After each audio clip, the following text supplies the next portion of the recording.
Good morning, everybody. Thank you so much for tuning in today on this Saturday morning. So today's special webinar, right, is brought to you by Huttons as well as EdgeProp Singapore. So today we have a very exciting lineup pack in the next hour, about 2 hours. So the first up will be at 10 a.m., which will be covering property market in the year of the tiger, an overview and past trend with Mr. Sitek. And then thereafter, we also have new launches. What are the launches that you are to look out for in 2022 with Rex Tan? And then we also have Stuart sharing with us BTO versus resale Hdb, which is the better option. And then we will have our CEO, Mr. Bernard Tong, who will be sharing on how to make better property decision with data and tools. And then we'll be ending off at 12 p.m. with a panel discussion with Huttons as well, with Huttons CEO, Mark Ip, Executive Group Director, Kevin Gale, and as well as our CEO, Bernard, on things to look out for in 2022 when buying a property and So let's invite Sitek on screen. Hello, everybody. Good morning.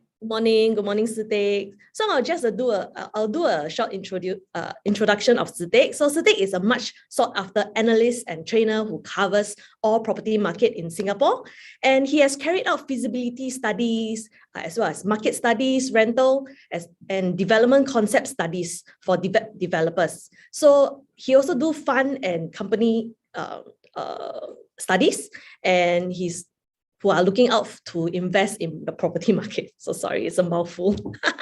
So he will be touching with us on property market in the year of tiger. And then Sitek, you can take over the screen now. Okay, thank you, Shami. Thank you.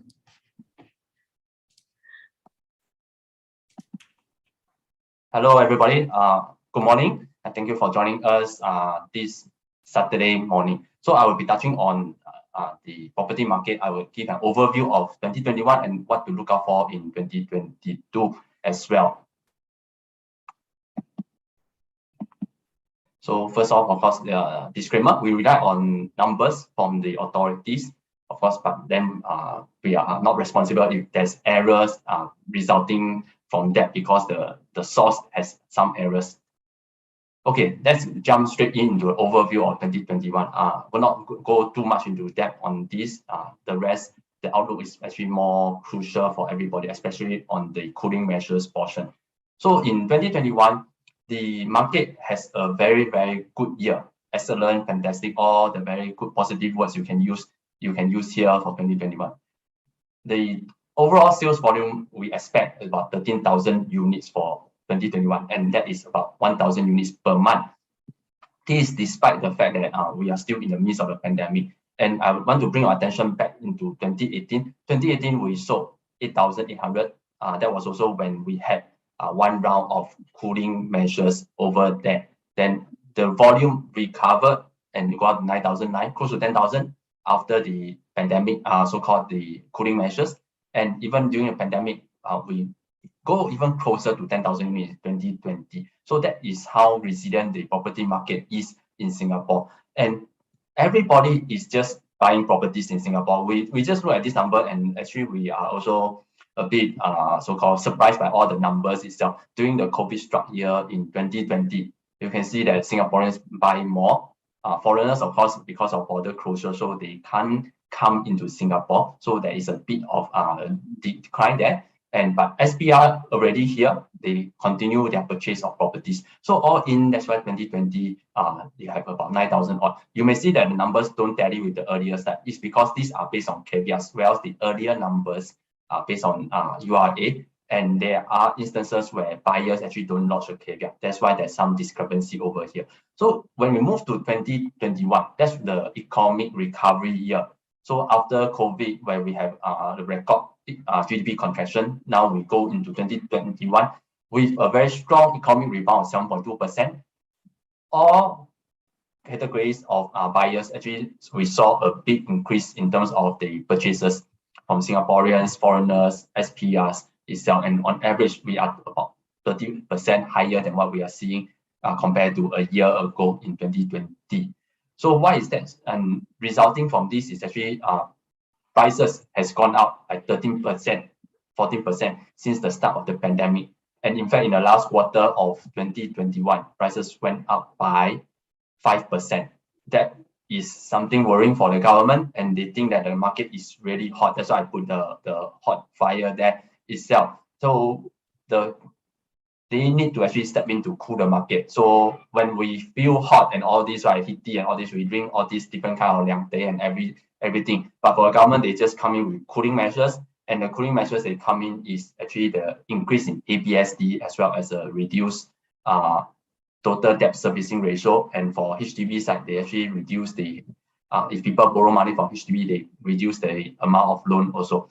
So the increase in ABSD is different for different categories of buyers. For Singaporeans, PRs, as well as foreigners, the increase is different. It ranges from actually 5% to 15% itself. But the key intent of this increase in ABSD is that it is a wealth tax. So if you are buying wealthy enough to buy a second or even a third property, please pay more in terms of the taxes. But if you are just buying your first property for your own state, if you are Singapore citizens or a PR here, there's no change in terms of ABSD rate itself. Okay, but for foreigners, unfortunately, that has increased by another 10% to 30%. For developers wise, now their risk is actually even higher. Previously, it was actually 25% plus a 5% non-remissible ABSD. That means they still need to come out with that. The 25% is actually deferred until 5 years later. Right now, this has gone up to 35%, and on top of that, the 5% is still remain payable.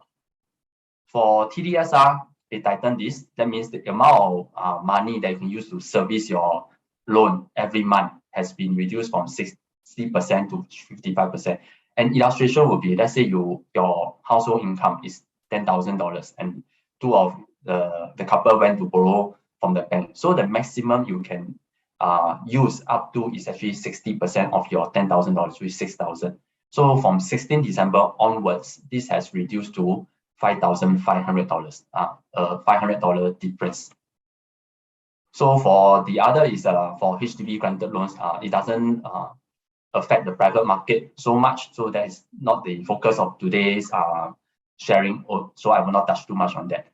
So what can we learn? Because when we have cooling measures, we always try to look back and see what has happened in the past, whether this can likely happen in this time round or in the future as well. So when we look at 2018, that's where actually we have the ABSD change also. So the volume has come down by slow down over the next 6 months, 2 quarters or thereabout. So before then, they start to go up again. Then, of course, the concern on everybody's mind is whether prices will decline in the wake of cooling measures. This chart here actually shows that prices has stayed relatively flat. Actually, it's like unchanged as well. Over 2 quarters, the URA price index actually is by only 0.7%.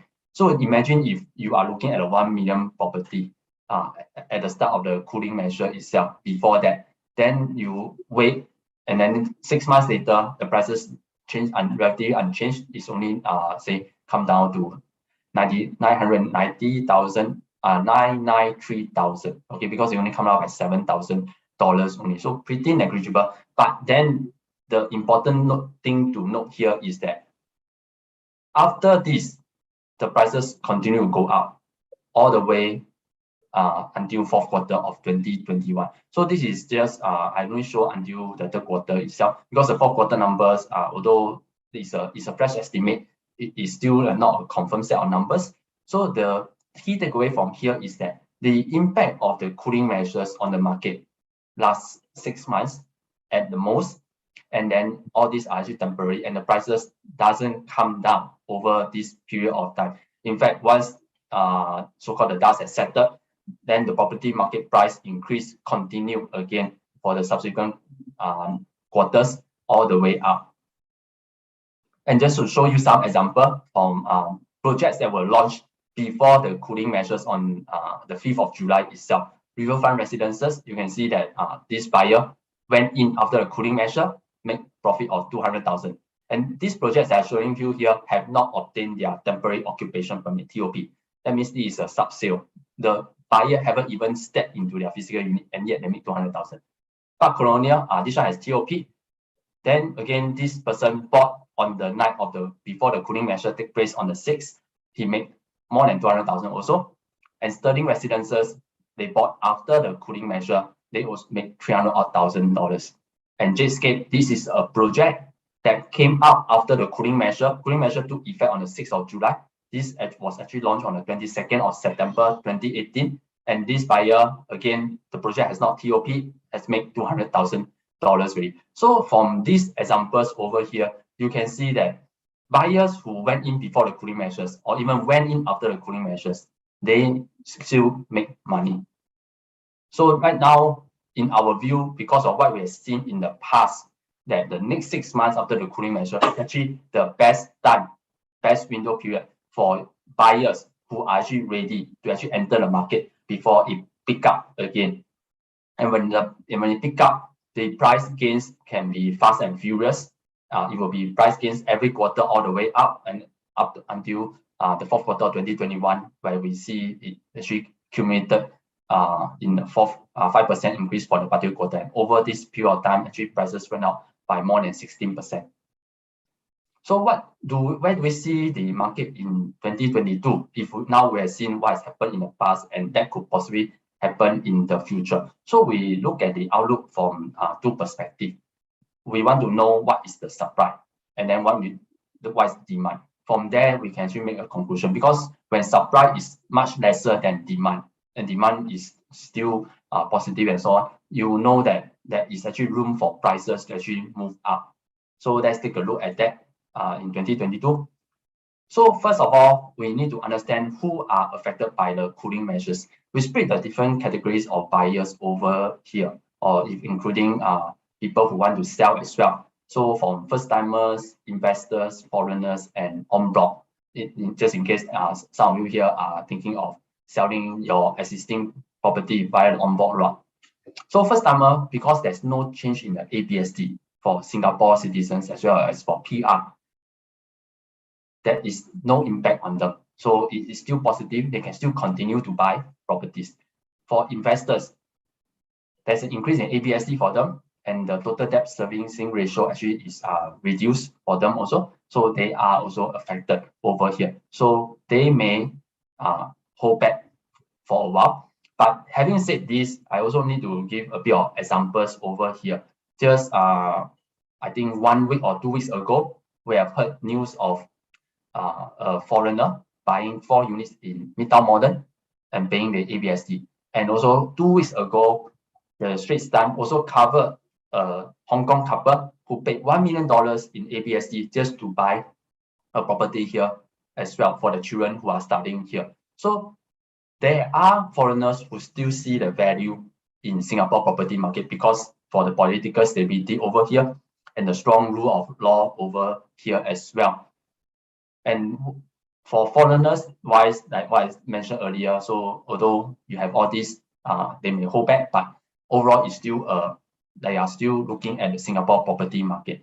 En bloc wise, the increase in ABSD may so-called slow down the en bloc market a bit, because developers need to assess whether the increase in the risk from the ABSD makes it worthwhile for them to go in. So for the sale to conclude, that means the buyer and seller to have a meeting of the mind on the price.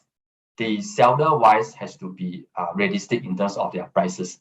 So if they are asking unrealistic prices that is not achievable in today's market in terms of future selling price, developers are not likely to look at that. So in a way, this market will be affected as well. So some interesting numbers that we pick up from the different cooling measures from 2018 and 2021.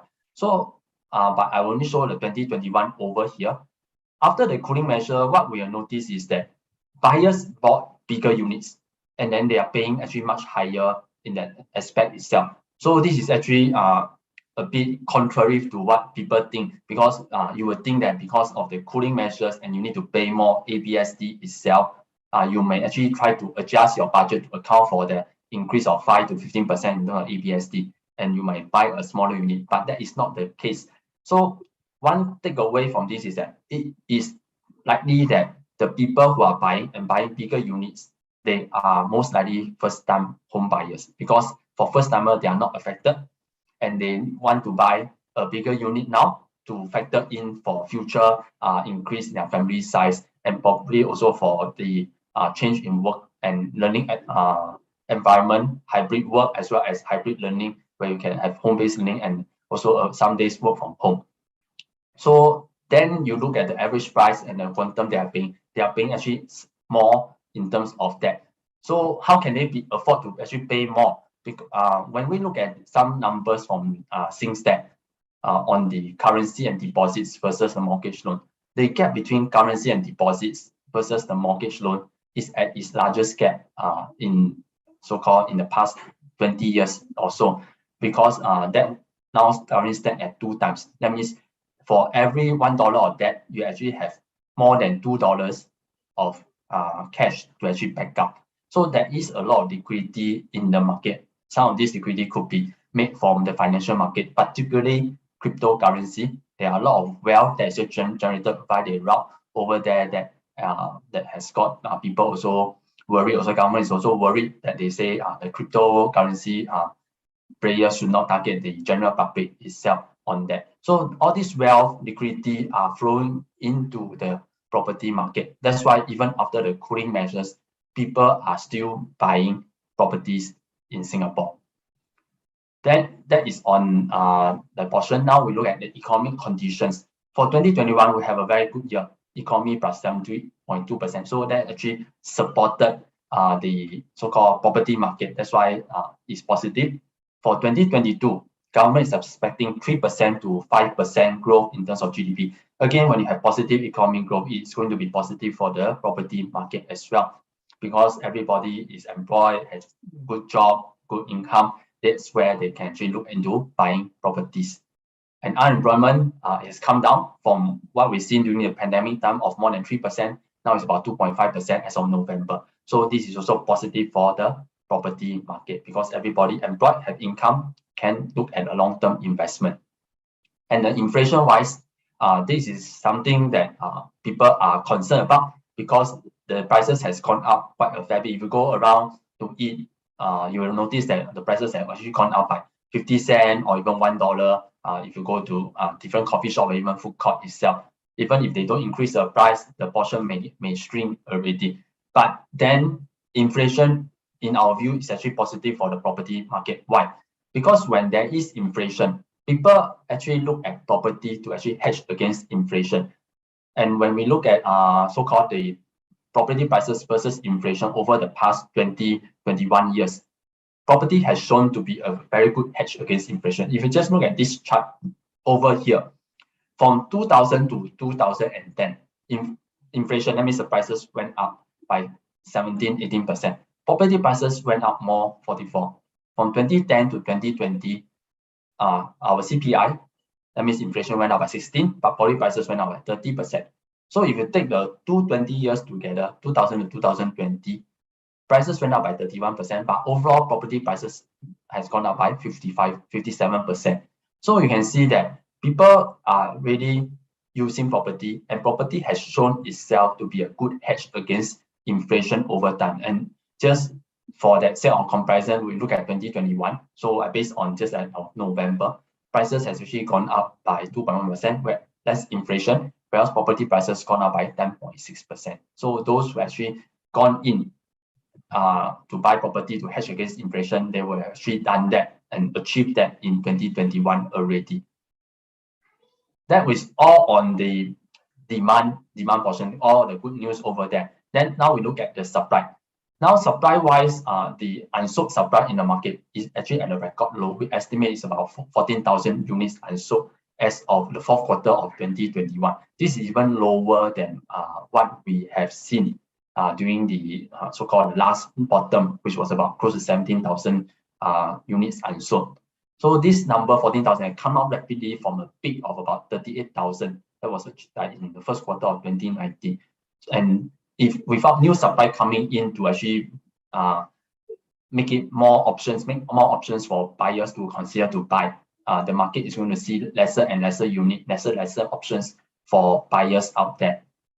So can the government increase? Yes, it can increase. So they did increase the government land sales over the years. So I've shown you for the past 5 years from 2016 until now. They have increased over the years. But the question of course is whether this increase is enough for the whole market. Let's look at this chart we have picked up. These are based on the so-called the sites that is shown sold in that particular year. Just on government land sales, even though they push out and say this year, this first half, I'm going to sell all this, but some of the tender may spill over to another year. So it's actually recorded in another year in itself. And also we need to take note is that even though a land is sold, it takes at least a year for it to go into the market as launch ready. So there is this delay effect. So even though government can ramp up a lot of supply now in 2022, you will only see that supply going into the market in 2023. So it's not going to so-called resolve the supply situation in 2022. So from here, from 2016, that was when the en bloc cycle started and it ended in 2018. So you can see the blue bar, the en bloc, actually on average, every year itself is about 4,900. That means from 2016 all the way until 2021. Whereas GIS supply from 2016 to 2021, every year they supply 3,700 units. So all in over this 6-year period, every year you have 8,600 units going into the market itself. But take note here is that when we have cooling measures in 2018, that is a drastic drop in en bloc sales. It dropped down to only 307 units. So now, right now, we have a cooling measure that takes place in 2021. So the effect I think we're going to see in 2022 itself. Maybe we only see the same or even more, slightly more of what we experienced in 2019 itself, maybe more than 300. So the government has already sold about 3,100 units to the market itself. So it means that actually one of them to go up to actually meet these 8,600 average supply over the last 6 years, there need to be they need to inject another 5,000 units into that market in 2022. And we think that is not possible because right now they already announced the first half, and from what we see, it is only like 2,000 odd units itself. So that means the second half of the year, they need to sell a lot more. But even if they ramp up, they are not going to push up a lot of GLS tender every month, 2 tenders a month. They probably have 1 tender a month, which is what we have seen in the first half of the year itself. So the 5,000 units is actually not coming through from the government in 2022, even though they may increase it. So the supply-wise is going to stay constrained. The 14,000 unsold units is going to get reduced even further in 2022 before the relief in terms of the supply situation comes about in 2023. So our outlook here is that when we look at all the supply and demand, the unsold units in the market is getting lesser. Now it's 14,000. So in 2022, it's going to get lesser even more because there is not enough increase in terms of the supply, because that supply over there has to be based on earlier sold sites that come out in the market for people to buy. And then if they want to launch the units out, this year actually is very low numbers of units launched for sale. This Rex will touch on that itself. For right now, I can only share that the private market, we're looking at about 5,400 units in terms of the total number of launches for this year. Even if we add some earlier launches from the units coming into 2022, you probably can boost it up to only like maybe up to 8,000. Thereabout. En bloc supply, cooling measure, every time they come out, the en bloc supply will actually go down drastically. So even if they do come back, it's going to be quite slow already because the sellers need to adjust their price expectation, and developers will already consider whether they should actually go in to buy en bloc or they should buy from the government itself. And then government land sales, I shown the chart just now, it may not be enough because the market needs about 8,600 units if you base on the previous 6 years annual supply. But right now we are only seeing like 3,100 units in as of now for 2022. So whether you can increase that to another 5,000, I think it is quite unlikely in 2022 already. So demand wise, you have very good economic growth. going to have good economic growth in 2022, 3 to 5%. And that is actually above the trend for based on the government numbers also, because usually they think that the mature economy like Singapore, you probably see GDP growth of about 1 to 3. 3 to 5 again is also a very strong growth. And employment numbers is back to growth already. So right now we have lesser and lesser people that is looking for a job. So that is also good news for the property market. And of course, lastly, because of inflation coming in 2021 and also in 2022, investors are seeking to hedge against inflation. So therein, if you look at the supply and demand over here, the supply is all coming down, whereas there is actually this demand that is still constant over there in 2022. So even if we don't account for any other things itself, prices are going to continue their upward growth trajectory. So the cooling measures in a way is only going to slow down the pace of price increase. And not only that, construction costs in 2021 is going to spill over to 2022. The cost has gone up by a lot, 20, 30% in terms of that. So some of this is going to come into the market in 2022 as well. So when all this comes in, we feel that prices will continue to grow positively in 2022 up to 3%. So that's all I have to share with you today on the property market. Back to you, Shermin. Thank you, Sutik. Thank you so much for your insight. Okay, we will be inviting the next speaker. The next speaker will be Rex Tan.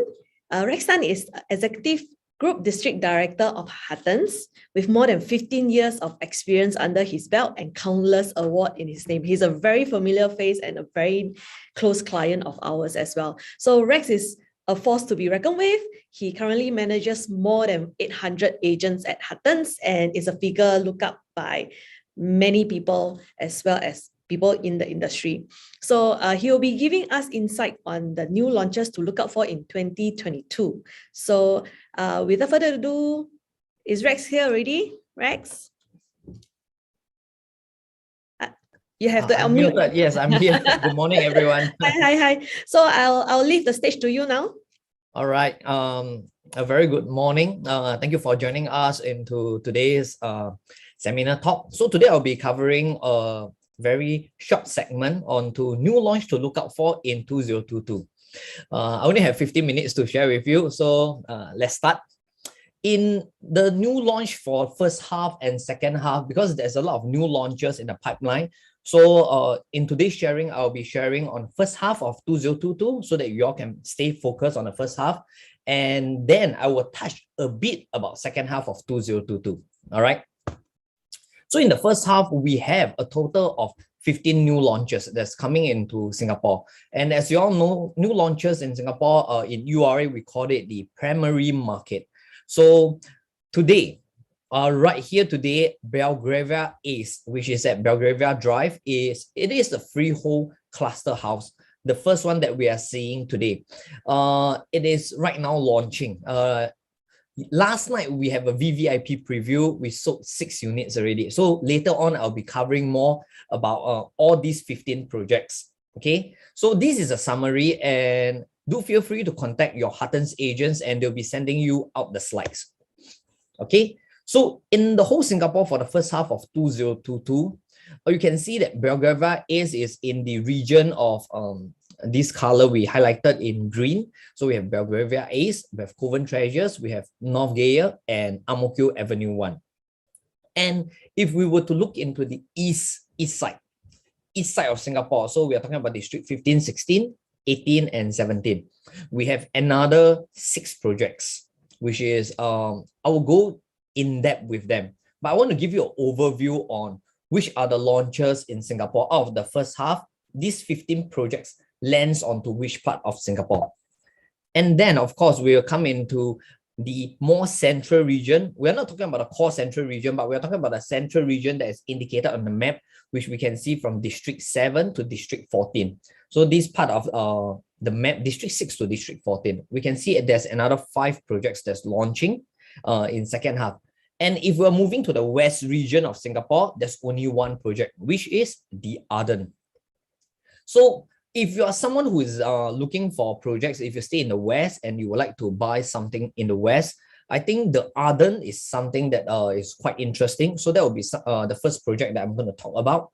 But to have a better understanding, I see that in the Q&A, some of you asked whether is a 99 years better or freehold better. So to give you a better overview, I have underlined and make it in bold that the freeholds and triple nines are in bold, which we have like Belgravia A's, Coven Treasures, and so on and so forth on the map.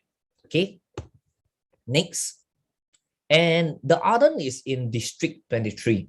So if we were to look into the location map, for the Arden is actually a very close proximity walking distance to Phoenix LRT and with one stop to Bukit Panjang MRT station.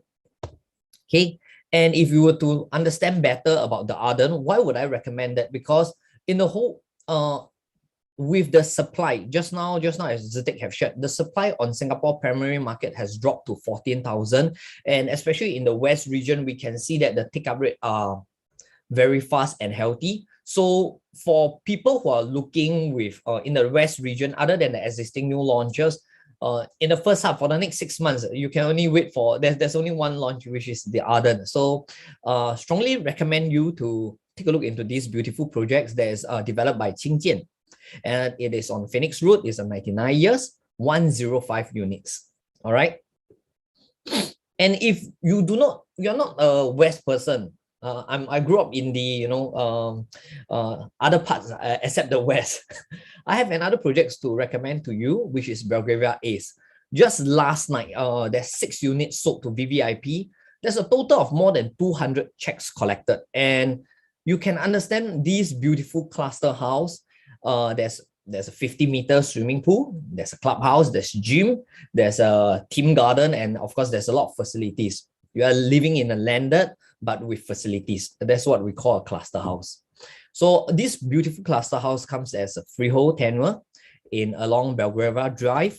There's a huge land plot of 26,000, and of course there's only 100 units. There's 100 odds units of but we have collected 200 checks. So we are expected at least by end of today should be at least based on our experience 50 to 60% sold, based on a very, very healthy response. So the attractive price actually comes from 3.83 million for the terrace house, and semi-D comes from 4.1 million. So if you have not heard and if you wish to upgrade to a cluster house, you should talk to your Huttons agents, because they will provide you with more information about this beautiful development. All right. And of course, this price stated is still available, but with so many checks coming into Belgravia A's, I'm not sure if this price will stand for long, because the cheapest might have been sold already. Okay, but feel free. There's still a lot of good and choice unit for you to choose from. So contact your Huttons agents if you want to know more. Okay, next I'm going to talk about the one and only EC that is launching in the first half of 2022. Okay, which is North Gaya. So where is this location? This location is actually at Yishun Avenue 9. And what's the beauty part about this Yishun? If you are a greenery person, if you love green, you love river view, I think North Gaya suits you very well. With a lot of home upgraders, as a lot of if you have attended a lot of consumer seminars, I believe you all will know that EC is one of the shortcut to success. If you are eligible to EC, you are like having a golden ticket to success in terms of property wealth accumulations. So this is the first half one and only EC that is launching. So it's at Yishun Avenue 9 in Singapore District 27. Of course, all EC are 99 years, and it comes with 11 blocks of 14-story, 670 residential units developed by Sing Holdings Limited. And attractive part about EC, I would like to mention here, if you are eligible, that means your income is below 16,000, and of course, first timer will be able to get the up to 30K grant. Then of course, for second timer, it's available to buy as well, and it comes with deferred payment schemes, and of course, unblock, river, front, and park view. So if you fall into the EC criteria, this is launching really soon, and you should contact you know who. our Huttons agents for more information, and we will sign you up for the VVIP. And it's within minutes walk to Junction 9 Shopping Center. All right. So next, why I want to share this information with you, because existing stock, we are right now at 93 or lesser on today's EC. So these are the inventories on all the EC in Singapore. And on month-to-month basis, we are selling at least 50 to 70 units, EC units. With current inventory stock, I think by March, all the EC units will be fully sold. So, and these North Gaya will be launching around that period as well. So that means you do not have much choices. If you're looking for EC, high chance, if you want to get a decent facing, decent view, either you can look for existing stock, which is depleting very, very fast. Each month, just based on the month of December, we sold 69. So based on when North Gaya is launched, I think it will be fully sold. You only left with North Gaya, and we do believe that it is a good product for you.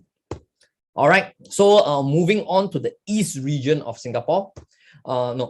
East region. We're going to look into District 15, and District 15, I have two products to recommend to you. So among the six, these two are pretty prominent. So if you are someone who like the old charm of Singapore conservative shop houses, this is along Joo Chiat, and this is a freehold. So this whole stretch, they actually are on block 8 to 9 shop house units, and they're going to develop this shop house unit, this row of shop house unit into a 5-story condominium. So I'm going to give you the specification and the location. It is located at 30 to 46 Joo Chiat Place in District 15. So it is a freehold. It's expected to TOP 5 years down the road with 31 residential units. So if you are not a 99%, you are someone that love freehold. You believe in legacy planning, So, and you like the old charm of shop house and residential unit. This at Resale, this at Resale condo, which is developed by K16 limited unit owning. So most of the time you can see that freehold condos most of the time are in small apartment size, because it is harder to do en bloc big plot of units in today's market. So we have a breakdown of 1 to 5 bedroom, and the 5 bedroom is 2006. The 1 bedroom, if you're buying for investment, is from 484 square feet. So you know who to look out for if you would like to get a freehold unit in the East region. The second one that is worth your attention, I'm going to show you this beautiful development. So it is a 5-story freehold. So this is another project in the East region in District 15 as well. So this is a 5-story freehold nested in the landed end cave. 3 bedroom, only from 1.7 million. I would say in today's market, it's hard to find for a 3-bedroom, 1.7 million. And I'm going to give you more perks about this project. It is a short walk to Dakota MRT station. If you are working in CBD area, you will know that Dakota is a straight line to the second line to and downtown line to the CBD area. So if you're working in CBD, this is definitely one of the top choice. And of course, if you're near to Dakota MRT station, you'll be near to the eatery area, which is the old airport road food market, and it is within 2 kilometers to town, 2 kilometers to 10 top school, and of course 3 shopping mall and 6 supermarket. Which project are we referring to? And you can see that with the artist impression out, we are already collecting interest. All right. It is Royal Hallmark. I'm going to share with you more details about this project. Looking onto the map, onto the dot that you can see on the map. So this is Royal Hallmark. You can see that we are within a lot of good schools, including like Tanjung Katong Girls School, Chongqing High Main, and Haig Girls School. So within a short walk to Dakota MRT station, it is on 1 Head Lane, is at District 15. It is a freehold development, TOP in 2025, which is pretty fast. That means within 3 years, you're going to collect your key. And there's 32 residential units. Developer is TBA developer. All right. So unit mix starting from 3, 4, and 5 bedroom. If you're looking for 1 and 2, you can in the East region for freehold, you can go for Resale. And if you are looking for 3, 4, 5 that is near to MRT station and good school and shopping mall, you can go for Royal Hallmark. So if you want more information, because we have only like 15 minutes for me to share, so please feel free to contact your Huttons agents for more info. All right, next, we're going to move on to District 8. So in the central region, District 8 is actually well wrapped around. and it is definitely within close proximity to the town. You can say that it's a city fringe. So we have another good project to recommend to you if you would like to stay even nearer to town. So Piccadilly Grand. So where is this Piccadilly Grand? It is next to MRT station, all right, and it's at Northumberland Road.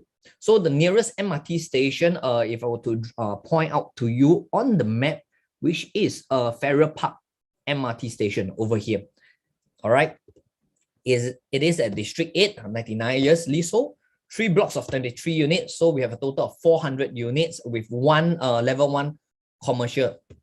And it is only 2 stops to Dhoby Ghaut MRT station, all right? And it's developed by our prestige CDL and MCL developer. So if you're looking for big plots, shopping mall nearer to town, this is something, this is one of the mega project in the first half of 2022 that you should put your focus on, all right? So on the second half, before that, let me see if, okay. Are there any new EC in Singapore? Yeah, I've just shared, I'm just trying to answer some of the questions. What about your view on Project at Tanah Merah? I don't have enough time to share this within my short 15 minutes. Maybe I'll try to type out the Q&A later, all right, after my session. So I'm going to continue with second half of 2022. In second half of 2022, other than all these 14 projects on the first page, we have a second page. We have a total of 28 new launches in second half. So second half is even more exciting. And I'm going to show you on the map what is available on second half. So you can see that on the west region, we have Jalan Anak Bukit. We have a second EC in 2022, which is at Tengah Garden. So we believe Tengah Garden might be, we do not know, might be slightly higher based on the land bid compared to North Gaya, or around the same price range. And we have also Flynn Park as well. So if you're not a north person, you decided to go west, this is something to look out for. And of course, in the north region, we have Lentor Central. Lentor Central, the project name is not out yet, but there's a mixed development above the MRT station, Lentor MRT station. Luxus Hills and Poland Collections both are landed up and coming in the Bulgaria area. So if you're, and of course, in the east region, we have quite a fair bit of freehold developments that is stated on the map. Then a whole chunk of the central region. We are talking about district 6 to 14. This part of like the central region on our map, we have a lot of projects. So with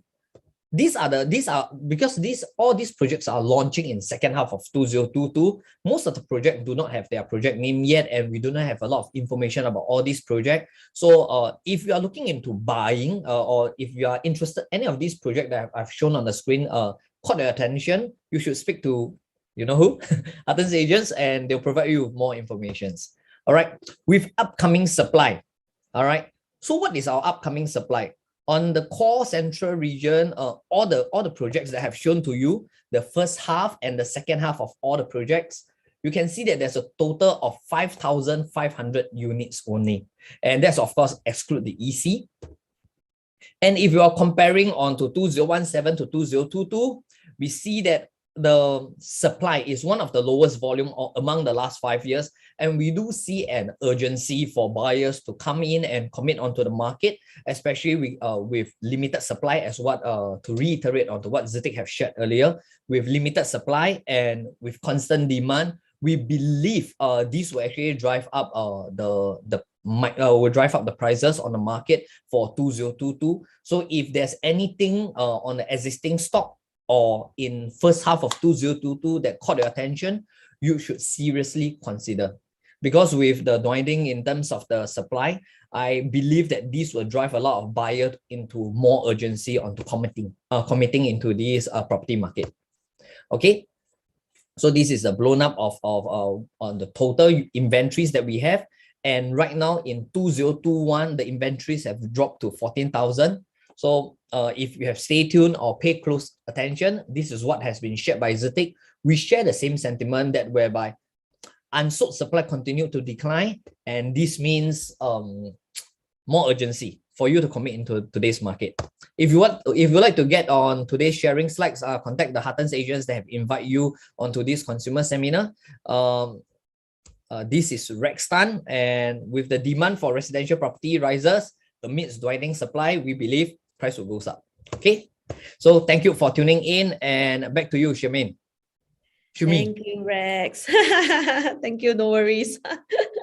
Okay, so next up, we will be having Stuart. If you are looking closely to the chat and all the question that is coming in, you will see Rex and as well as Stuart paying very close attention to your question and answering them. So let's welcome Stuart in. Hello, Shami.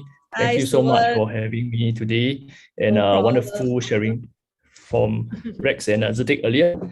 We are doing our best to answer as many questions as we can, but there are a lot of questions, right? So we can't answer all. We do our best, all right? So thank you for tuning in today, and my name is Stuart Cheng, and I'll be sharing with you about BTOs and retail flats now that we've covered all the project new launches in 2022. Yes. Okay, so let me share my screen with you and take over Shami's. Thank you. Thank you so I much. wanted to do an intro for you, but I guess you intro yourself. I'm so sorry. No worries, no worries. So Okay, I'll next just time. let you have the screen now. Okay, thank you. So for those of you who are looking for a new place, a first timer, maybe you are very young, getting married soon, congratulations on getting your likely first place. And the common question we get is BTO or resale HDBs a better option, right? So over here, I will list out some of the choices you have, the pros and cons. Everything comes with pros and cons. There is no perfect, safe, no risk property in the market, not that I know of, because the perfect property like that comes at an imperfect price. That means it's super expensive. Okay, so let's take a look at your options. Okay, disclaimer as usual. HDB flat options that you have today, they are the BTO flats. Of course, you know that, direct from HDB, brand new, and usually in newer OCR locations, that means the outside core regions. And then there's the recently announced prime location housing flats. We call it PLH in short from now on. And these are, of course, in prime locations, places like Rocher, in the upcoming Greater Southern Waterfront. I'm guessing also maybe in Bayshore area, because it's really prime waterfront land, right? In the East Coast, facing the sea.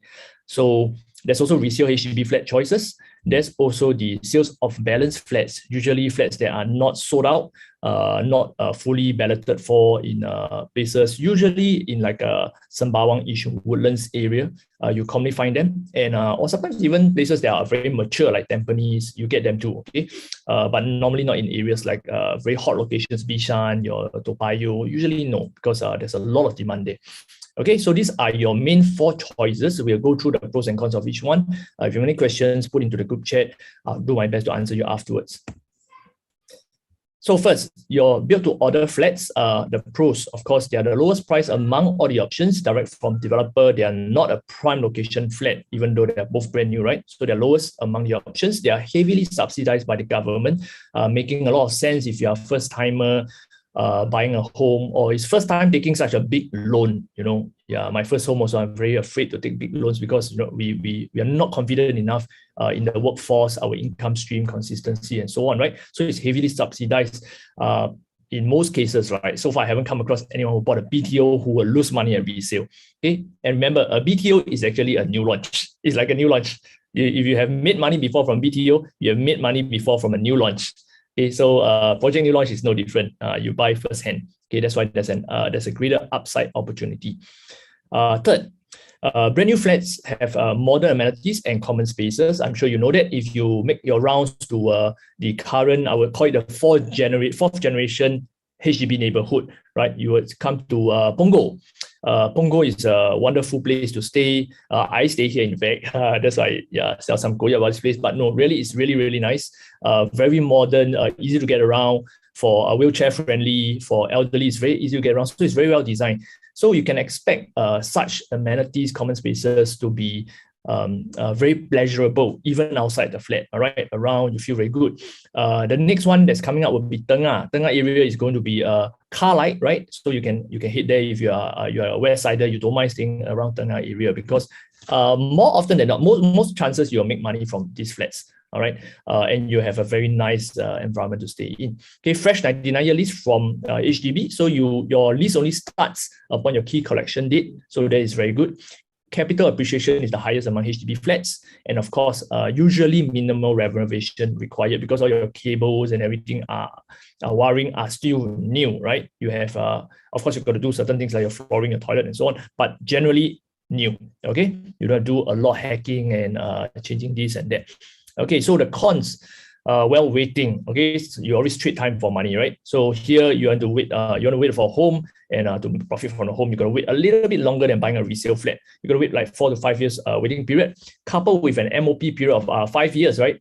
After you have gotten your keys, it takes about 10 years to sell and upgrade. So if you are, say, 30-year-old, and you're getting married, buying a BTO flat, you got to be around 40 years old before you can upgrade to a condominium. Yeah, so this is the lock-in period kind of thing. You can't have a perfect scenario of making money from BTO flats and then not having any lock-in, so you got to choose wisely. Smaller sizes compared to resale, because resale flats, the really older ones are huge, humongous. So the new ones are smaller because, space efficiency, just like new launches in the condo market, space efficiency is much better nowadays. And developers know how to design in such a way that you get a lot less, usually less corridor with the space and so on. So with technology and everything, you can design with a better efficiency, which is good because the quantum is smaller, it's more affordable. And when you want to exit to the next buyer who can buy from you, someone can also pay you the profit you want, and then you can exit, right? Okay, so limited supply is luck of draw because some areas, hot areas, your Pinnacle Duxton, your Dawson, your Toa Payoh, Bishan kind of flats, anytime there's supply, BTO is always oversubscribed. So good luck to you, okay, if you're going for one. And it may not be available at your timing. If you're getting married soon, you want to plan ahead of time, you can't call up the minister and say, I want a BTO flat in the area. You can't. You just go with whatever is on the market at that point. So yeah, that's not really a good thing if you plan to stay near your parents, near your future schools for your kids and so forth, right? Near your workplace and so forth, okay? Right, next we have a prime location housing flats, PLH. Pros, heavily subsidized as well. Prime locations, of course, if you like prime locations, you do not want to pay extra for condominium because you find that you don't need it. Yeah, this is the next best choice. The lowest price homes in prime locations, okay? Brand new flats as well, modern amenities, okay, similar to what we mentioned in BTOs. So fresh 99-year lease, capital appreciation will be among the highest among HDB flats, okay, but with a caveat, what's the catch that I share with you? Okay, minimal renovation usually that's required. Now the cons is the same for waiting period, 4 to 5 years to build these days.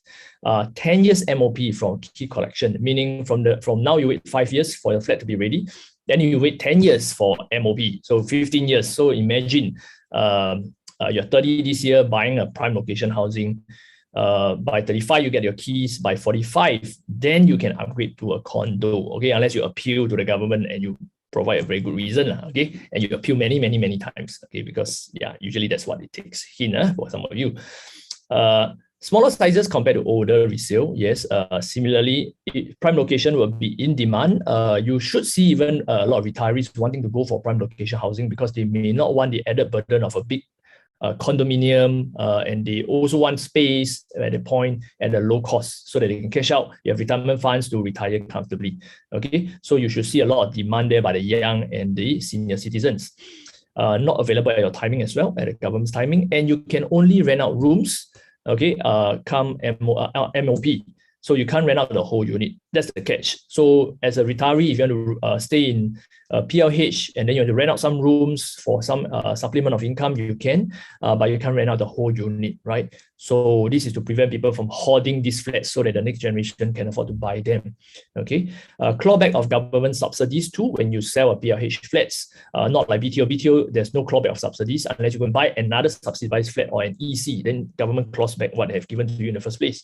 But for PLH, there is definitely clawback. So you must be okay to return the ang pao that government give you.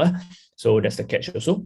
But after looking at the mechanics of it, I feel that the clawback is not really so much. In likelihood, you'll make a lot of money from it, all right? Just that you have to lock yourself in for 10 years.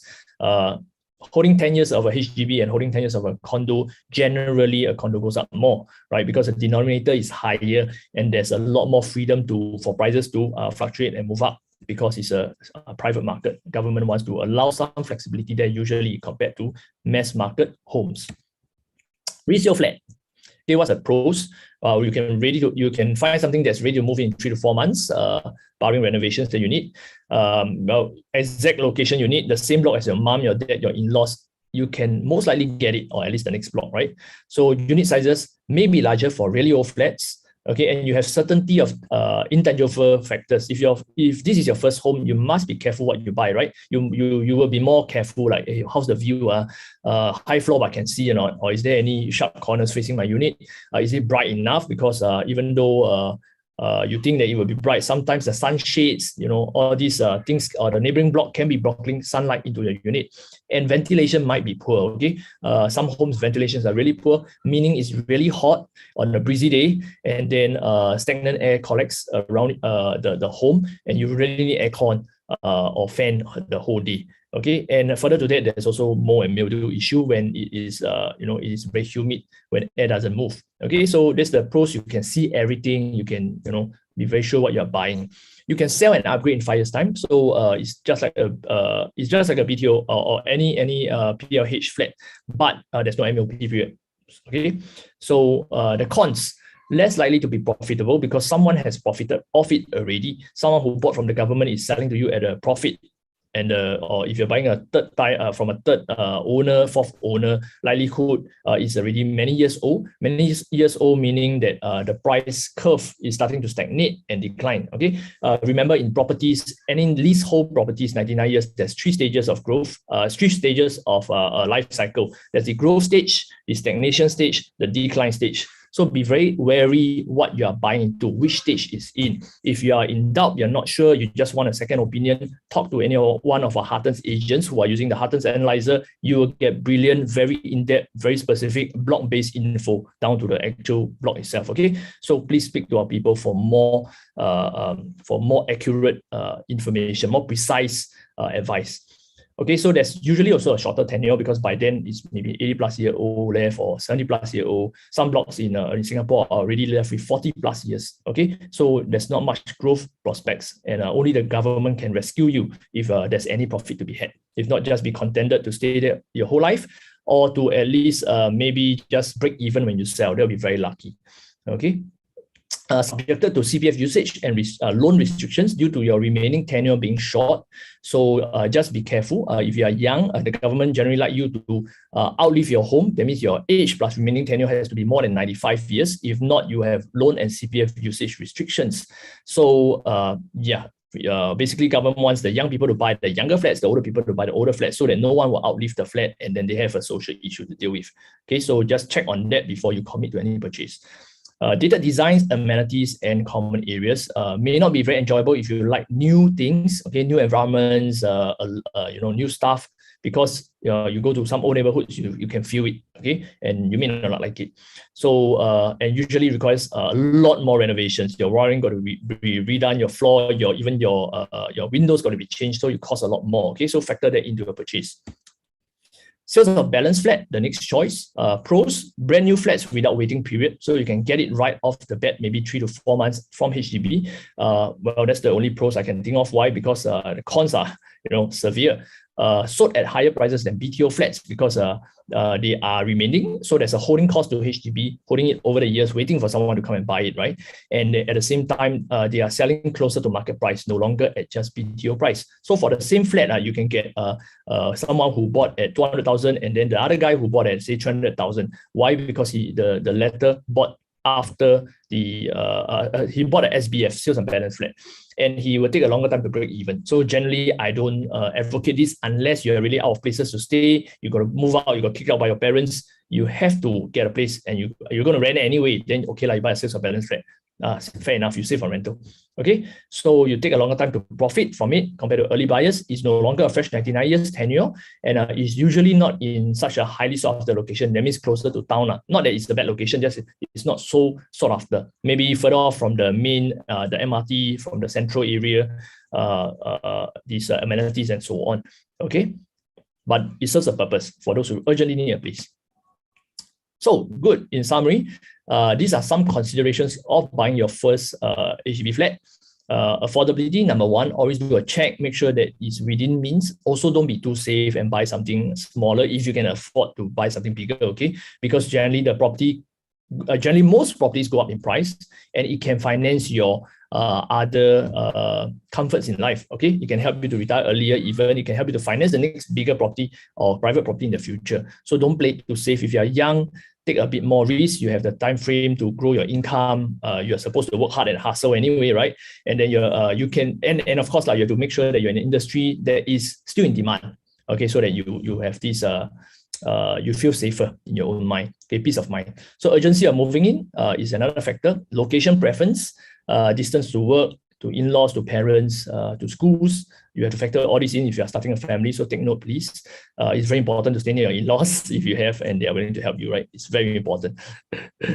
Investment, maybe Shermi can comment later on that. Shermi would know. Okay, investment returns potential, of course, if you can help it, and this is a good, is something you are looking at, then well, go towards the new ones. The new ones generally you have further upside potential. But if you really have to go resale, go for something that's newer. Generally, my guideline for my friends is always something less than 10 years if you can help it. If really can't help it, you like this space so much, less than 15 years. Okay, so that if you stay there for another 5 to 10 years, it still has about 75 to 80 years left. You can still sell to the next buyer. Hopefully you don't lose too much. Hopefully you can still ride on a growth phase up a little bit. Okay, thank you so much. That's all from me. Back to you, Shermi. Thank you, Stuart. Okay, if you are not familiar with Stuart, I'll just do a quick intro of him. So basically, Stuart, right, has been in the industry for the longest time. I think he's one of my first customer, like 6 years ago at least. So professionally, he holds many hats, I must say. He's a licensed real estate agent, an avid stock option and real estate investor. And he's also a business owner, team leader, a speaker, and a columnist for several property newsletters. And he also blogs very frequently and is often quoted in media interviews. So probably you might have seen him being quoted in our articles or even others articles as well. So thank you, Stuart, so much for your time. It's an honor to have you today. Pleasure is mine. Thank you so much, Shermi. Okay, so next up, we will be inviting my CEO, Mr. Bernard Tong, to share more on how you can make property decision with data as well as tools. So I don't really have to introduce him because I guess everybody should have already seen him throughout all the webinars as well. So let's welcome him. Bernard. Hello everyone. Hope you all can hear me well. Thank you for joining us this morning. Okay, I think we are running a bit short on time, so I'm going to quickly jump through the discussion. So let me just share my screen.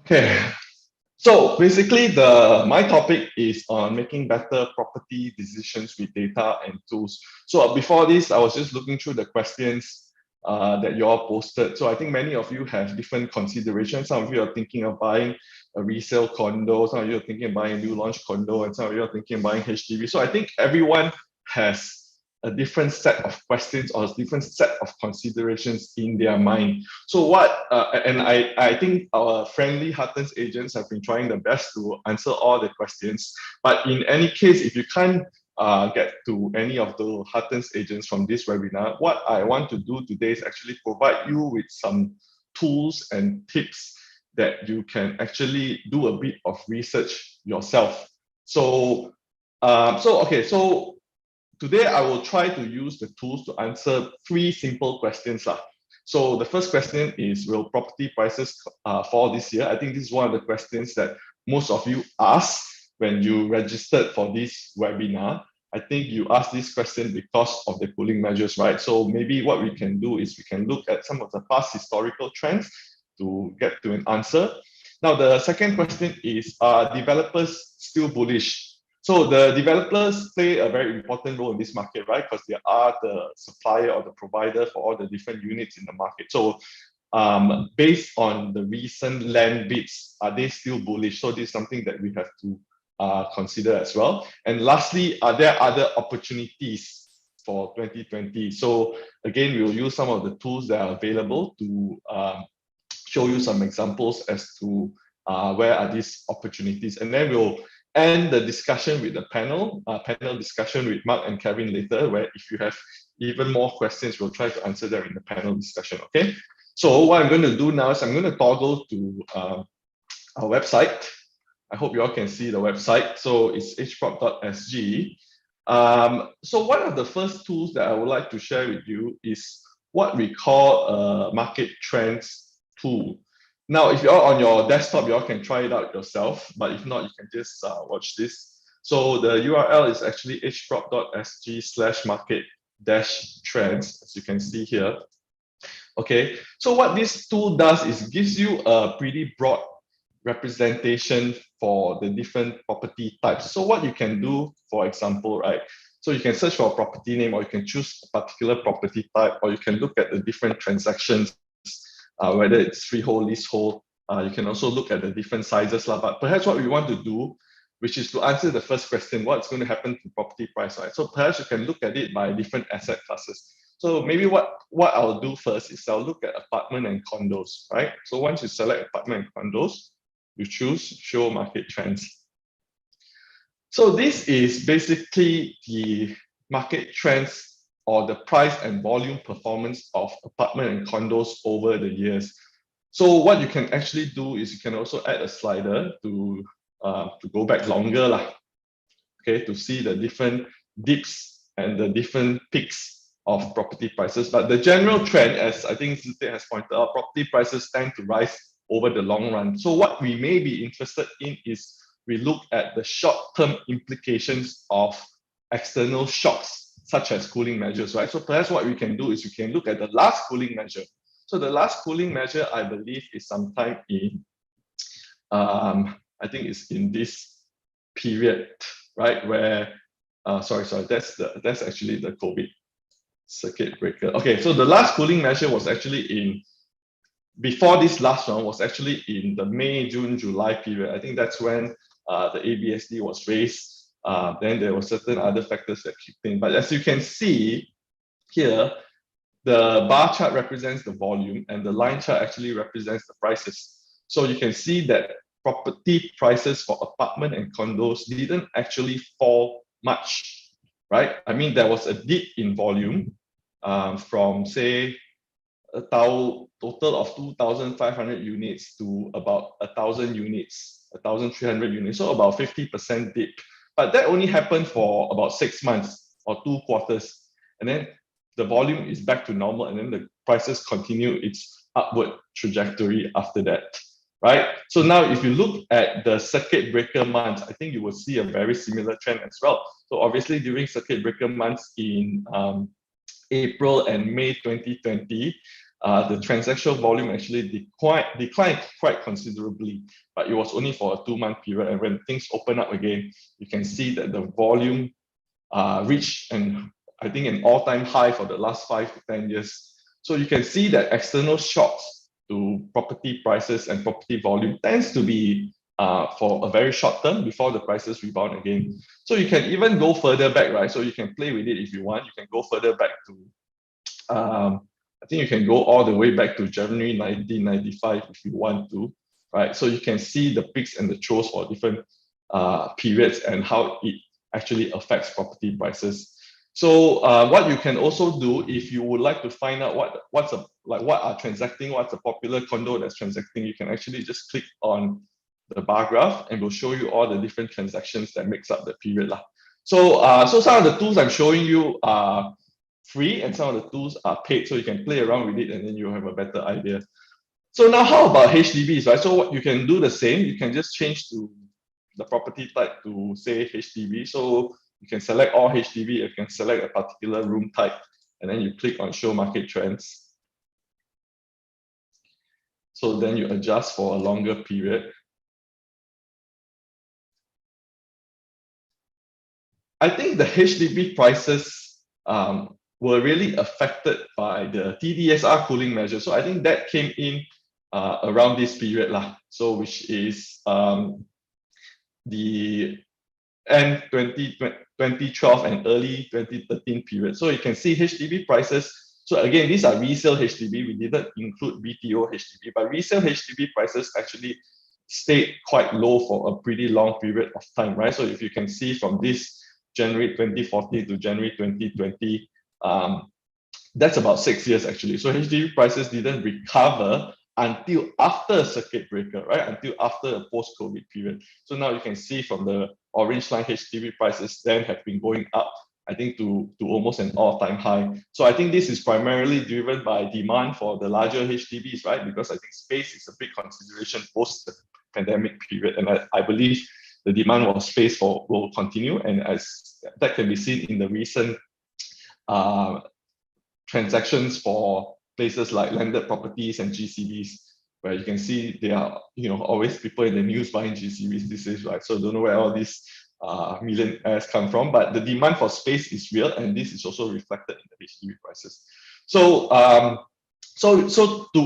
so you can use this to basically get a sense or a feel of the different asset classes that you are particularly interested in, to get a feel of where the market is heading. Okay.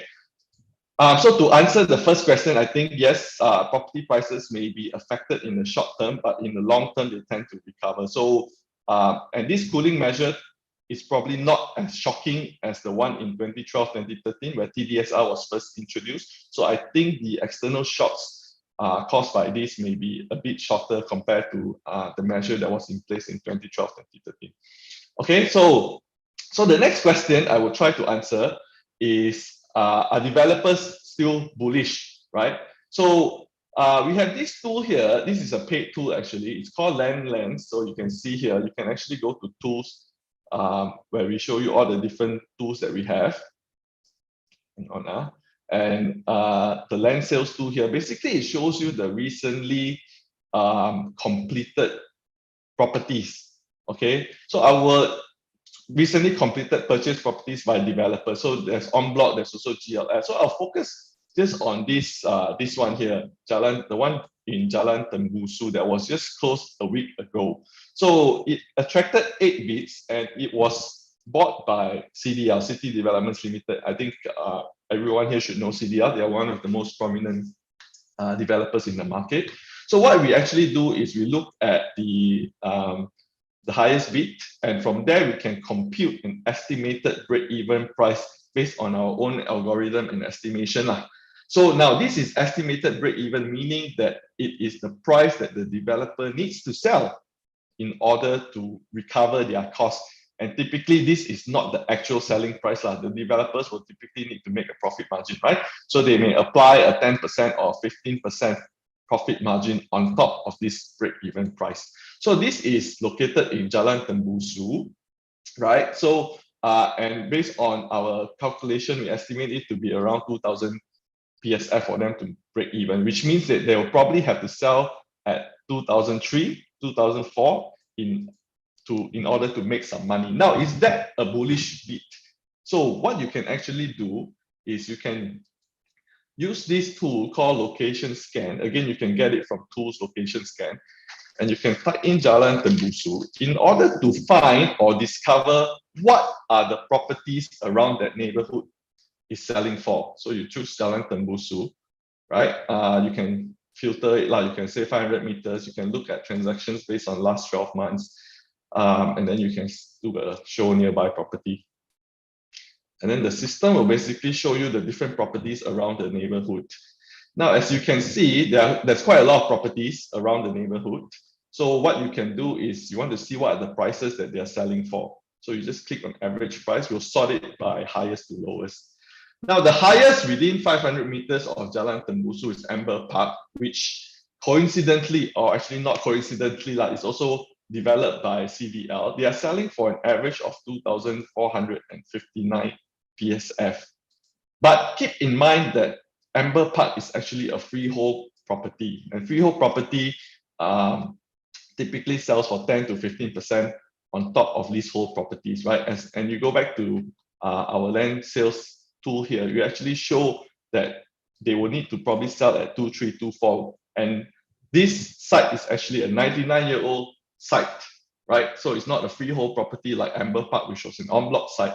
So it tells you that the developer will probably need to sell this property either end of the year or next year when they launch it at prices that are similar to Amber Park, which is a freehold. And that I think indicates that the developers are still bullish about the market and they are pretty optimistic about the market.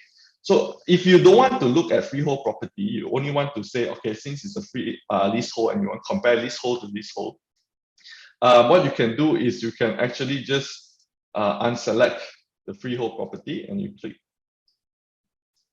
There's actually no leasehold property around the neighborhood, so maybe we have to go further by a kilometer. Now, these are all the different leasehold properties within 1 kilometer of Jalan Tembusu, and you can see that the average prices here are between 1,000 to 1,007. So again, I think that reaffirms that the point that I think developers are generally still pretty bullish about the market. Okay. And okay, the last thing I will try to answer with the tools is what are the other options, right? I think I saw a lot of questions about whether it's better to buy resale, whether it's better to buy new launches. I think each one has its own pros and cons, as Stuart pointed out. So for example, resale property, you may not get your choice you need, but you get something that you can see that you can move in immediately. So each one has its own considerations. But perhaps what we also want to think about is how has the property prices for apartments and condos, whether it's a resale or new launch, diverged over time, right? Because if it diverges too much, then perhaps it makes sense buying a resale property. But if the gap is a lot smaller, then maybe it makes sense to buy a new launch. So what you can actually do is you can go back to this tool, you select apartment and condo as your property type. Perhaps you want to look at new sale because you want to compare new sale. So you can actually add this compare function where you can compare apartment and condos for new sale versus resale, right? And then you click compare properties. Now, basically the orange line here is the prices for new launches and the blue line here is the prices for resale property. And you can see that the gap has actually widened over the years. So resale property prices do appreciate, but it hasn't appreciated as much as the new launch condos, right? So you can also change your time period to a quarterly basis, so the price fluctuations are not so severe. Again, I think the trend is similar. Perhaps there are opportunities in the resale market if you are thinking of buying a condo or apartment. Again, you can use this to look at the different property types. So some of you may be investors that are tuning in, so perhaps you may want to consider commercial or industrial spaces, right? And I think commercial and industrial spaces may be a hot asset class this year because they don't attract ABSD like residential places. So you may want to look at the trends for commercial and industrial spaces, right? So what you can do is you click first, or maybe just reset all. Then you look at commercial and industrial spaces to see what are the trends like for commercial and industrial spaces. So maybe you can change it to quarterly. I think as you can see from this chart here, the commercial and industrial spaces, so for things like shop houses and offices, strata offices, if you can find them, although strata offices are generally pretty limited. I think the price trend tends to be a lot more stable. So people are buying generally for rental yield and not so much for capital appreciation. So again, it may be a good asset class if you're interested in. If you want to see what's transacting, again, you can click into the different property type. So I think Suntec City strata offices is pretty popular these days. There's also North Star and Ang Mo Kio Paya Lebar Square. So play around with this if you want to get a better feel of the market, I would say. So now just going back to my slides here, I think we set out to answer 3 questions. Will property prices continue to fall? Are developers still bullish? And where are the opportunities, right? I think I've shown you some of the tools which you can use to do your own research or to get a better feel of the market. Otherwise, please speak to one of our friendly Huttons agents.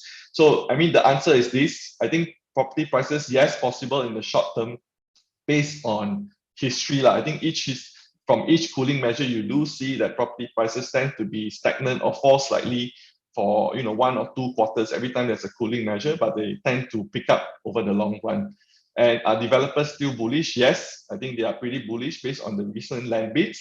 And I think opportunities for 2022, some of the more unconventional asset classes like commercial industrial spaces are worth exploring.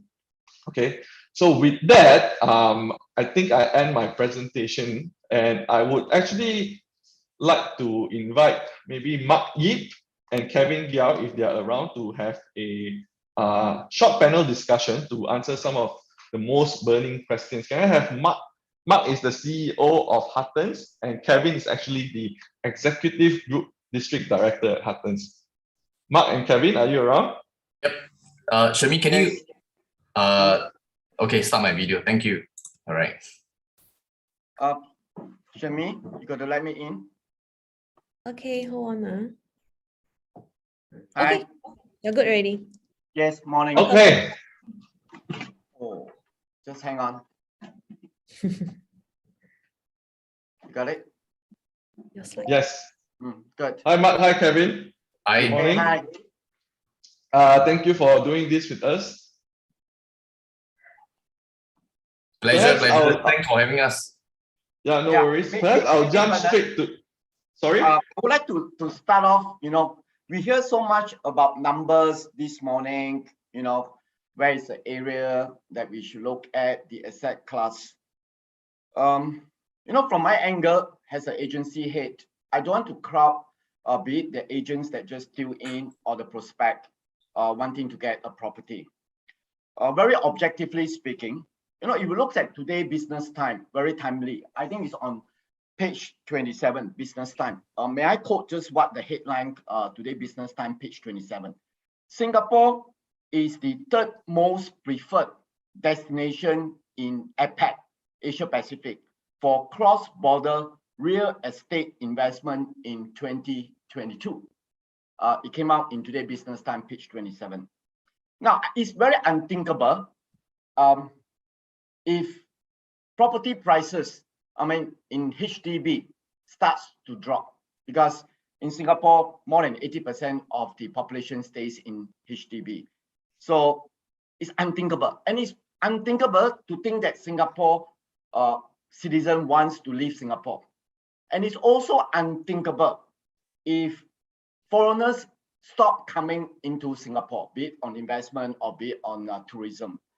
Now, Singapore being a 700 square kilometer land size, we don't have much land. And our population are growing slow and steady. Today is 3.5 million of Singapore citizens, 2 over million PR and working forces. Projected climb in the next 2-3 years probably will hit to 6 to 7 million. So where do we head from here? People need a place to stay. People need a place to work. Even though you talk about co-working or working from home, need a bigger space. And today reality is all about affordability. I think the government comes in with cooling measures is to tell people, hey, just know, buying a property is a long-term investment. Just be prudent. Interest rate might rise, so you just have to factor this in. But in reality, if you can afford, just like today analogy, if you can afford to change your car, COE prices are not getting cheaper, hitting probably 6 digit very soon. To own a car, you're going to pay about 80,000, 90,000 just for the piece of paper that lasts you 10 years. Very candidly speaking. Now, if you do have the money, unless you have a strong heart, you may want to go into some stocks and some shares where even during the pandemic, we see globally more millionaire, more billionaire are being created. And more people are buying into properties because being human, it is something that you can feel and touch, regardless of what rocky pandemic situations, no clarity. But at the end of the day, we need a place. If you have one that you are staying, probably if you own the second one, the rentability in Singapore is always there. In my time, when you talk about 20 years, 15 years ago, nobody wants to stay in Punggol. But look at Punggol now. Even the Hdb are hitting almost to 1 million. Private prices are going up. Shop houses, industrial space. I think the only sector that are a little concerned this year or so is, of course, the hospitality sector, which is the hotels. But this naturally will pick up when tourism, people start traveling again. When the border become more porous, at the end of the day, I always ask myself, you do have the money, you know, it's either you plant in stocks or bonds, or you go into the hard assets, which is property. And Singapore being a limited location with small space, and our government play us very well in the business environment. People are coming here, you know, to get our passport, to get a place to live. Education is good. I mean, looking at the total environment, it is just the investment time horizon. You can't buy a property today and it starts thinking of making money in the next 1-2 years. But the longevity of properties in the overall or in 10 years, 20 years. Similarly, if you crystal ball it, I think the next 10, 20 years, this hard asset class will not drop. I mean, that's my opening statement. A very good morning to all of you that just tuned in. My name is Mark, the CEO of Huttons. Thanks, Mark. I think you sum up the macro picture very well. I think Singapore property asset classes definitely still very reasonable in the long run if you compare it to some of the other big cities like Hong Kong and New York. Kevin, do you have anything to add to Mark's statement about property as an asset class over the long run? Well, I think Mark basically, like what you mentioned, I think Mark basically summed up everything. I think asset class using property itself is definitely one of the best tool, not just as an asset, but also as a hedge against inflation. So there are many more advantage of having one properties or even multiple properties. Yeah. Okay. I think this point about hedge against inflation, I think it's a good point. I think we should address it. But typically what happens when inflation goes up is actually interest rates also go up, because I think generally everyone is worried about inflation if it overruns. And what happens then is that central banks around the world try to manage inflation by raising interest rates. That's typically what happens. What do you think will happen if interest rates, which have been very low for a very long period, goes up quite considerably over the coming years? Do you see, firstly, that it's a possibility, and secondly, what's the impact on that? Well, maybe if I Mark or Kevin, yeah. Sure. Kevin, I think okay. I think basically interest rate itself, any fluctuation to the interest rate will definitely affect the affordability. But again, if you look at the latest numbers from Singapore statistics, based on cash and mortgage loans, the gap between the two basically is only 2.1, which is still one of the biggest gap in years, which also means buyers in Singapore, they have the ability to use more cash to reduce the exposure to interest rates. So as long as the interest rates don't fluctuate too much within tolerance level, I think it is still quite affordable for Singaporeans. Yeah. I think the fundamental question I like to ask myself, in fact, or pose to everyone is, you know, we all have to factor in that if you buy a property, you either buy with full cash or borrowed money. You borrowed money is literally borrowed from the bank. Now, this is an investment. Now, today market, you have to factor in the interest rates. 15, maybe 20 years ago, we saw Singapore interest rate went in as high as almost 5%, thereabout. And the last 20 years, the last 10 years, we probably see interest rate still hovering around 2 to 3. But the last few years, interest rate has dropped to almost 1 to 1.5%. Now, all these, because property is an illiquid asset, so be very mindful. You know, you have to factor in, like I said in the opening statement, buying property is a long haul. Today's market do not encourage you to speculate. You know, in the next 3 years, you do a flip. Now, if you can hold property for at least 5 to 10 years, generally there's always a demand. Coming back to what I've said earlier, unless Singapore citizens are getting out from Singapore, so there's no local market demand, and foreigners are not coming in. The fact base is we do not have enough land, but yet we need business to come in. And Singapore is not a producing country. So we need people. We need services. Services need people to carry out what we need to deliver. Now, on that fundamental, I really do not see, be it for legacy planning, if I have the money, I would like to buy the second, third, fourth property. So for legacy or something that eventually, the 10, 20 years will be able to stomach me across in good returns. Bernard. Okay, thanks. Okay, let's come back to the short-term discussion. So short-term, I think, okay, obviously we have the impact of cooling measures, but on the other hand, I see, a lot of my friends are now trying to be property agents, right? So, so in the short term, and I guess you all are closest to the ground, what is the impact of the measures? Are we seeing a reduction in transaction volume for December, January phase? And what's the outlook, I suppose, for the rest of the year? Maybe I take this off first. If you look at December is traditionally a loud period. And then then January is coming to Chinese New Year. So it is not a reflective statement to say that the number has dropped. But we saw transaction volume remain healthy. And even in today's launch, just today on the landed cluster housing, 107 units, double check, are put in just to, there's a demand. And probably you look at the demand that is standing at the sideline. Even the government has mentioned that there'll be more BTOs, there'll be more units handed over to you, but it's still generally lagged. People need more space. Pandemic also has played out that you need more space, more room to carry out your work. And in addition to what I've just said, the what we call the MOP of the HDB when they hit the 5 years in last year and this year and moving forward, we're talking about almost 20,000 of these HDB flats, at the sidelines that can be opened and transact in the market. And like I said, in the pandemic environment, the cost of doing business, I'll be honest with you, even if I try to recruit staff into the office, I need to pay them a higher income, a higher salary. Things are not getting cheaper. Logistic costs, labor costs, material costs, even land costs. So it is not that the price has gone up, but it is because the cost of doing business has gone up.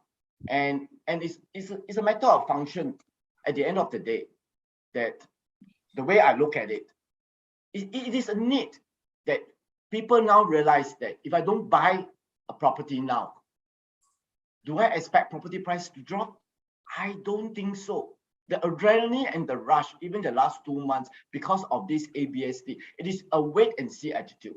I foresee in the next 3 months, it will pick up again. The numbers will be roaring back, just like 2021. And because there's only about 6,000 to 7,000 new launches in the pipeline, those who have not gotten a unit in 2021 will probably do so in 2022. Interest rate will still remain hovering around 1.5 to 2% for those marginal buyers. But candidly, like I said, many people make money. There are many people with good job, get a high pay package. It is not a financial crisis.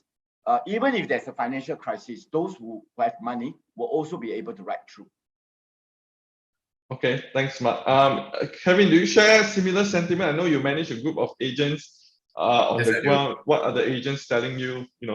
If you can. Okay, maybe I just start with the macro, like what Mark mentioned earlier on. I think generally for the start of the year, usually traditionally end and start of the year because of the festive, usually the transaction volumes are low, traditionally low. Then also the start of new school term, January, children goes to school. Then also lack of major launches is also another compounding factor as well. So hence the slower market activities is not solely due to the cooling measure. Okay, for the agents wise, definitely they will be they will ask questions from what I hear from them.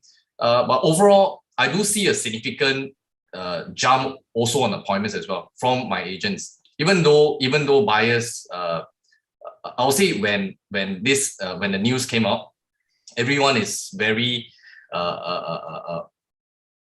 they'll be thinking of what to do. It's going to affect the market for sure. So all in all, it's about the mindset and philosophy of these investors. So some investors will choose to wait until the dust has settled, whereas other investors will also see these two quarters itself as a window of opportunity for them to start coming into the market to look at who are the more genuine sellers, who are those who need to sell. So I do see this, so it's really to each their own. How do you see this market itself? Personally, I do see this being positive, and I do see this as a window of opportunity for the next 2 quarters, because sellers, no matter how bullish they want to be, they have to be realistic in their selling price. So I do see this as a good opportunity to come into the market. Okay, thanks, Kevin. Okay, I want to quickly touch on this topic about en bloc. This one typically quite sensational, right? So after the cooling measure was introduced, there was an aborted en bloc transaction, which was High Point, right, by the Shuntat Group. Where is the en bloc market heading? Is there still going to be a lot of big en bloc deals? As we can see from Sitek's presentation, there's still demand for land, right? Because there are not enough units to meet the demand of the market. But at the same time, en bloc costs have gotten considerably higher, and the risk has also gotten higher. So where do you see the en bloc market heading? Can owners still expect en bloc deals to go through? I think Bernard, why do developer wants to enter the en bloc market? I think if you look at the angle that maybe there's not enough inventory from the government land tender, they have no choice because you need flour to make bread. Therefore they have to look into another avenue. That's where the en bloc market is. Of course, with this new ABSD, being increased, so the developer becomes more prudent, because the concern is if I have to pay, if I can't get all the units sold out on the 5 years horizon, is it worth taking the risk? Because they still have a choice. They still can compete on the government land tender. Henceforth, if you look at the last 2 tenders which concluded just a couple of days ago, Tembusu, the one that gotten the land, went in at 1,300, just above 1,300. Translate that, probably the selling will be 24, 25, 2,600 for a government land tender that is 9 years in the east.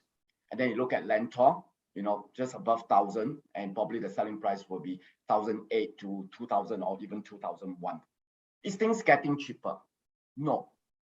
So if I don't have a choice, if I can't get the land from the GLC part, I would like to get in through the en bloc, because perhaps there could be similarly less competition. But again, it's a buyer and seller expectation. The seller who want to get a higher price, whether the buyer, which is developer, thinks that can I get this and hopefully get more plot ratio to build more residentials or even commercial, that doing their sum, is it worthwhile risk? You see that 1-2 deals being aborted, after the ABSD, is because after doing their sum, they felt that they have a better choice. Maybe the government is pouring more land. The smaller size en bloc are more palatable because less risk. Now, it is a 1 + 1 = 2. At the end of the day, is whether do you want to carry such a risk. But definitely there's still a demand, because I foresee that this year is also a year for developers to replenish their land bank, because looking at the depleting stocks and looking at the demand coming in, and when the border do open, more investment, more money will come into Singapore. And then what is next? Now, talking about today's environment, you need to rob Peter to pay Paul. We all know you have GST hike this year. You probably have income tax for those high income earner. You probably will have 1 or 2 percentage points. They're going to pay more back to the government so that the poorer can get benefit from it. And then you have the COE, and then probably the car import tax will also go up. But you look at the fact that the wealth part, where to tax the people that comes into Singapore to put their money out to do business, that remains quite stable. So what is that sign that the government trying to send to you? We welcome people to come into Singapore to investment. When they do come, we are stepping on land, whether be it for transaction, be it for office, be it for commercial, be it for storage, be it for stay. That is the basis of all demand. So if you want to exit the business, then there's nothing much to ask for. But as a developer, you just need that flour to make bread. So the 2 avenues that you get for is en bloc and the government land tender side. Okay, thanks, Mark. Kevin, I mean, do just you one. have agents working on block deals? Are collective sales committees still being formed, or are they being disbanded? You know, what's the feel on the ground? Yes, I think okay, for the agents itself working on M blocks, the activities are still good, very healthy. So it's really about like what Mark mentioned, the flour to make you know. So the cost itself is something that the developers really needs to consider. They have to be very highly selective on what they really buy, and to assess the risk, whether is it still worthwhile, you know, doing that. So that's one part, you know, buyers come, they are the buyers in this case, the developers. And for the sellers itself, sellers are also I'll say they have to be realistic in order for en bloc sales to go through. So as an agent on the ground, so what we do is we try to matchmake the developers and also the sellers so that they can come to a match point, price point, and eventually close the deal. Yeah. How So about other? Sorry. Yeah, this is what we are doing right now.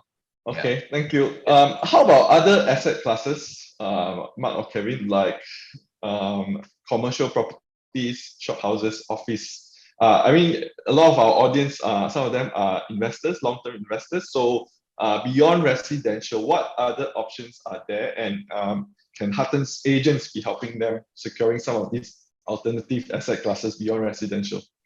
Industrial and shop houses, I mean, traditionally is an investment class. So because of the pandemic, it does offer a very good opportunity for people with excess money, owning a couple of residential. They may just want to turn to industrial and shop houses. But I mean, it's all about what kind of returns you're looking at and how long the investment horizon that you intend to place your bucket of gold inside. All this sum at the end of the day, you need to talk. You need to talk to your agents. You need to talk to analysts to help you using numbers, just like your good self, to analyze which is a good location, what to buy in. Thanks, Mark. Kevin, anything to add to other asset classes? Yeah. To add on to Mark, I think for investors itself, I would still think that residential will be their familiar home ground, you know, something for them to really look at. And it's also the biggest market whereby there's a lot of activities in the buying and selling. So investors wise, I think residential. Shop house will be also good, but bear in mind the high cost and also very limited supply in the market itself for shop house. Industrial, I think you can also look at it if you are an end user, somebody who's buying and using it. Then I think this will be even better for you to manage your own costing as well for the industrial sector. Yeah. I think you need to be more savvy if you want to come into the shop house and the industrial, and the targeted pool of investor in that group are more limited compared to the residential portion, which is open and broader. Okay. So if you all need to scout for good opportunities, do look out for the Huttons agents, and they will guide you through some of these potential opportunities.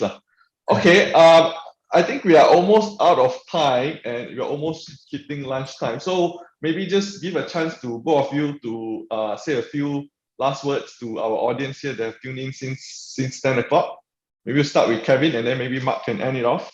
Yes, please. Okay, thank you everyone for tuning in today for this I think over the last, I've been hearing the Zoom for the last, I think an hour and a half.